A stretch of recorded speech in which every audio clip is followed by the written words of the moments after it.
তো আমি তোমাদেরকে বলবো এই 4 নম্বরটা হলো গ্লিসারিন। এই গ্লিসারিনটা যদি তোমরা ব্যবহার করো তাহলে তোমাদের খুবই উপকার হবে, কারণ এই গ্লিসারিনটা ব্যবহার করলে তোমাদের শরীরটা একবারে দবদবে ফর্সা হবে। তো আমি তোমাদেরকে বলবো এখানে যে এটার সাথে আমি 4টা প্রোডাক্ট মিশিয়েছি। এই 4টা প্রোডাক্ট দিয়ে আমি একসাথে মিশিয়ে আমি একটা লোশন বানিয়েছি, যেটা হলো বডি লোশন, যেটা কিনা ব্যবহার করলে শরীরে খুব দবদবা ফর্সা হবে, যেমন আমার মতো। এটা তুমি সবসময় ব্যবহার করতে পারবে, সকাল বিকাল রাত দুপুর তুমি যে কোনো সময় ব্যবহার করতে পারবা।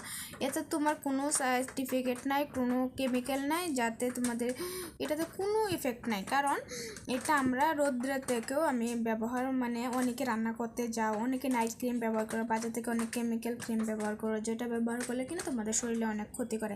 কিন্তু এটা ব্যবহার করে আমি যে রান্না করতে পারি, বাইরে যেতে পারি, যে কোনো কাজে আমি করতে পারি, এতে আমার কোনো শরীরে কোনো ইফেক্ট করে না বা কোনো ক্ষতি করে না। তোমরা চাইলে এটা ব্যবহার করতে পারো, সাথে সাথে তোমরা রেজাল্ট পেয়ে যাবে। তো তোমরা রেজাল্ট পাওয়ার জন্য দেখো আমি একটা না, তো আমি এটাতেও দেখো এই যে মেরিল গ্লিসারিন এটা দেখতে পাচ্ছ, তো আমি এটাতেও আমি বানিয়ে লিখেছি। তোমরা বলতে পারো এটা পিঙ্ক কালার কেন? এটা এই জন্যই যে পিঙ্ক কালার, যে আমি একটা পিঙ্ক কালার লোশন নিয়েছি। তোমরা গরমের দিন ভ্যাসলিন একটা পিঙ্ক কালার লোশন আছে, এটা ব্যবহার করতে পারো। তো এটার মধ্যে আমি বানিয়ে রেখে দিচ্ছি, যাতে আমার বেশি পরিমাণ করে বানিয়ে রেখেছি, কারণ আমার 3 বেলা ব্যবহার করতে হয়। যখনই আমি হাত মুখ দিয়ে আসি তখন আমি ব্যবহার করি, তার জন্য আমার একটু বেশি লোশনটা লাগে।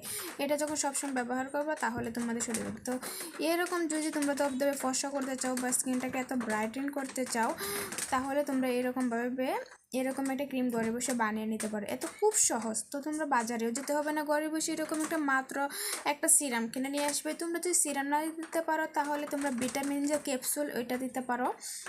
এরপরে তোমরা গ্লিসারিন লোশন এগুলো দিলেও হবে। তো সাথে যদি তোমরা একটু প্যারাশুটটা ব্যবহার করো, প্যারাশুট তেলটা, এটাও যদি ব্যবহার করো তাহলে তোমাদের স্কিনটাও খুব ভালো থাকবে।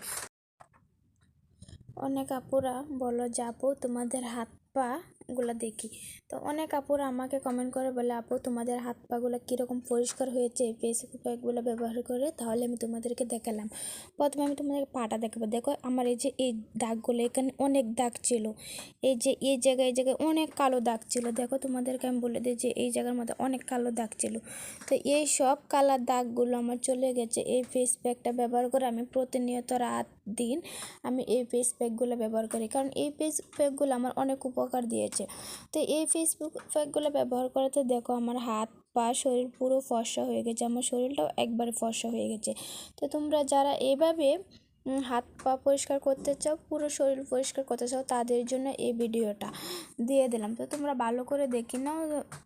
আমরা প্রতিনিয়ত যে ফেস প্যাকগুলো আমি বানিয়ে দেখাই, যে ফেসগুলো আমি রেগুলার ব্যবহার করি, সেই প্যাকগুলো আমি ঘরে বসে ব্যবহার করি। তার জন্য আমার ফেসটা অনেক সুন্দর হয়ে গেছে।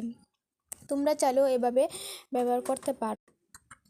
তো আজকে আমি তোমাদেরকে দেখাবো আমার হাতগুলো। দেখো আমার হাতগুলো কীরকম ফর্সা দবদবে হয়ে গেছে। যেগুলো ফর্সা হয়ে গেছে তোমাদেরকে আমি দেখিয়ে দিলাম। তো আমার পুরো শরীর হাত পাগুলো ফর্সা হয়ে গেছে, কারণ আমি আজকে শুধু কথা বলবো বডি নিয়ে, কারণ বডির জন্য কীভাবে বডিটা তোমাদের সুন্দর রাখবে, ফর্সা রাখবে, তার জন্য আমি দেখাবো এই যে একটা লোশন। তোমরা এটা বলতেই পারো যে এটা তো রিভাইভ লোশন দিয়ে কীভাবে পরিষ্কার হয়। তো বলবো যে রিভাইভ লোশন দিয়ে কীভাবে পরিষ্কার হয় সেটাই আজকে বিস্তারিত এই কথাটা আমি তোমাদেরকে বলবো। এটা শুধু দেখতে পারছো একটা রিভাইভ লোশন, আসলে এটা রিভাইভ লোশন না, এইটা রিভাইভ আমি একটা খালি বোতল নিয়েছি। ফার্স্ট খালি বোতল নিয়ে তারপরে এখানে আমি 4টা প্রোডাক্ট দিয়েছি। যেমন 4টা প্রোডাক্ট বলতে প্রথমে আমি দিয়েছি সিরাম, এরপর দিয়েছি একটা ক্যাপসুলটা দোকানে পাওয়া যায়, এরপর দিয়েছি ভ্যাসলিন মানে এই যে যেখানে যে রিভাইভ লোশনটা থাকে এটা দিয়েছি, এরপরে দিয়ে